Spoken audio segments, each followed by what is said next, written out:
ಯಾವಾಗಲೂ ಮಾಡದೇ ಇರುವಂಥ ಅದ್ಭುತವಾದ ಆರೋಗ್ಯಕರವಾದ ಸೌತೆಕಾಯಿ ಪಾಯಸ ನೀವು ಕೂಡ ಟ್ರೈ ಮಾಡಿ. ವಿಡಿಯೋ ಕೊನೆವರೆಗೂ ನೋಡಿ. ಇಷ್ಟವಾದಲ್ಲಿ ಲೈಕ್ ಶೇರ್ ಸಬ್ಸ್ಕ್ರೈಬ್ ಮಾಡಿ. ಇನ್ನಷ್ಟು ವಿಡಿಯೋಗಾಗಿ ಬೆಲ್ಲೈಕನನ್ನು ಒತ್ತಿ.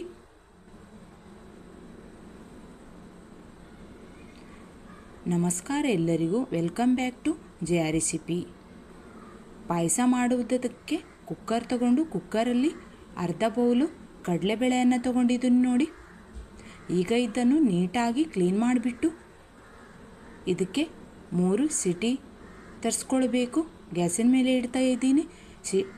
ಕಡಲೆಬೇಳೆ ಬೇಯುವಷ್ಟರಲ್ಲಿ ಒಂದೇ ಸೌತೆಕಾಯನ್ನು ತಗೊಂಡು ಸಣ್ಣ ಸೌತೆಕಾಯನ್ನು ತಗೊಂಡಿದ್ದೀನಿ. ಇದನ್ನು ಚೆನ್ನಾಗಿ ತುರಿದುಕೊಳ್ಬೇಕು. ತುರಿದುಕೊಂಡಿದ್ದೀನಿ ನೋಡಿ. ಈಗ ಇದನ್ನು ಮಿಕ್ಸರ್ ಜಾರಲ್ಲಿ ಹಾಕಿ ತರಿಯಾಗಿ ರುಬ್ಕೊಳ್ತೀನಿ. ರೆಡಿಯಾಗಿದೆ ನೋಡಿ ರುಬ್ಬಿ ಸೌತೆಕಾಯಿಯನ್ನು. ಈಗ ಒಂದು ಬೌಲಲ್ಲಿ ತೆಗೆದು ಸೈಡಲ್ಲಿ ಇಡ್ತೀನಿ.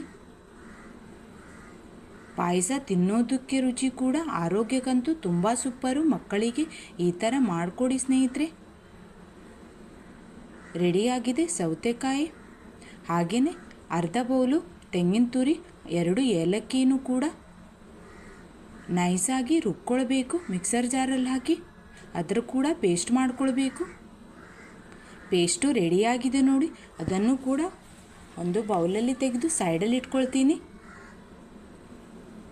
ಹಾಗೆಯೇ ಬೇಯೋದಕ್ಕೆ ಇಟ್ಟಿರುವ ಕಡಲೆಬೇಳೆ ಕೂಡ ಬೆಂದು ರೆಡಿಯಾಗಿದೆ ನೋಡಿ. ಈಗ ಅದರಲ್ಲಿ ಅರ್ಧ ಬೌಲು ಸಾಬುದಾನ ಸಾಬಕ್ಕಿಯನ್ನು ತಗೊಂಡು ನೆನೆಸಿಟ್ಟಿದ್ದೆ. 2 ತಾಸಿನ ಮೊದಲೇ ನೆನೆಸಿಡಬೇಕು. ಅದನ್ನು ಕೂಡ ಕುಕ್ಕರಲ್ಲಿ ಹಾಕಿ 1 ಸಿಟಿ ಬರ್ಸ್ಕೊಳ್ಬೇಕು. ಸಿಟಿ ಬರ್ಸಾಗಿದೆ ನೋಡಿ. ಈಗ ಚೆನ್ನಾಗಿ ಬೆಂದಿದೆ. ಓಪನ್ ಮಾಡಿ ನೋಡ್ತಾ ಇದ್ದೀನಿ. ಎಷ್ಟು ಸೂಪರಾಗಿ ಬಂದಿದೆ ನೋಡಿ. ಈಗ 2 ನಿಮಿಷ ಇದನ್ನು ಚೆನ್ನಾಗಿ ಮಿಕ್ಸ್ ಮಾಡಿಕೊಳ್ಬೇಕು. ನೀವು ಕೂಡ ಟ್ರೈ ಮಾಡಿ ಸ್ನೇಹಿತರೆ. ತುಂಬಾ ಈಸಿಯಾಗಿ ಯಾರು ಬೇಕಾದರೂ ಮಾಡ್ಕೋಬೋದು. ಈ ರೀತಿ ಭಾಳಷ್ಟು ಹೊಸ ರೆಸಿಪಿಗಳಿವೆ. ಒಂದೇ ಒಂದು ಸಲ ಜಯ ರೆಸಿಪಿಯನ್ನು ಸಬ್ಸ್ಕ್ರೈಬ್ ಮಾಡಿ. ಈಗ ಅದರಲ್ಲಿ ಸೌತೆಕಾಯಿ ಪೇಸ್ಟು ಮತ್ತು ತೆಂಗಿನ ತುರಿ ಪೇಸ್ಟನ್ನು ಹಾಕ್ತಾ ಇದ್ದೀನಿ.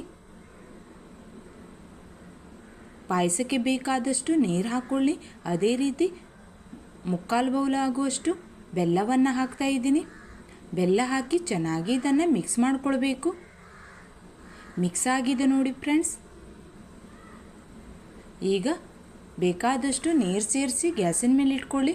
ಚೆನ್ನಾಗಿ ಕುದಿ ಬರಬೇಕು. ಈ ಪಾಯಸ ತಿನ್ನುವುದಕ್ಕಂತೂ ತುಂಬ ಸೂಪರು, ಮಾಡುವುದಕ್ಕಂತೂ ತುಂಬ ಈಸಿ.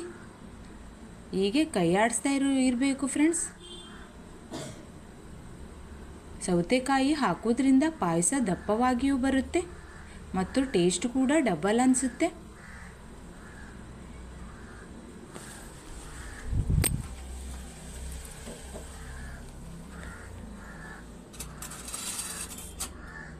ಈಗ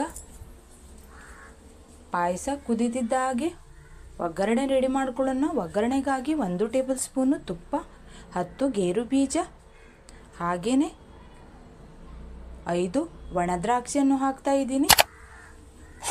ಒಣ ದ್ರಾಕ್ಷಿ ಮತ್ತು ಗೇರು ಬೀಜ ಫ್ರೈ ಆಗಿದೆ. ಈಗ ಪಾಯಸದಲ್ಲಿ ಹಾಕ್ತಾ ಇದ್ದೀನಿ. ಪಾಯಸದಲ್ಲಿ ಹಾಕಿಬಿಟ್ಟು ಒಂದ್ಸಲ ಮಿಕ್ಸ್ ಮಾಡಿಬಿಟ್ಟು ಮುಚ್ಚಿ ಗ್ಯಾಸ್ ಬಂದ್ ಮಾಡಿಬಿಡ್ತೀನಿ. ರೆಡಿಯಾಗಿದೆ ನೋಡಿ ಸೌತೆಕಾಯಿ ಪಾಯಸ. ನೀವು ಕೂಡ ಟ್ರೈ ಮಾಡಿ. ಇಷ್ಟವಾದಲ್ಲಿ ಲೈಕ್ ಶೇರ್ ಸಬ್ಸ್ಕ್ರೈಬ್ ಮಾಡಿ. ಇನ್ನಷ್ಟು ವಿಡಿಯೋಗಾಗಿ ಜಯ ರೆಸಿಪಿಯನ್ನು ಸಬ್ಸ್ಕ್ರೈಬ್ ಮಾಡಿ. ಯಾರೆಲ್ಲ ನೋಡ್ತಾ ಇದ್ದೀರಾ ಅವರಿಗೆಲ್ಲರಿಗೂ ಧನ್ಯವಾದ.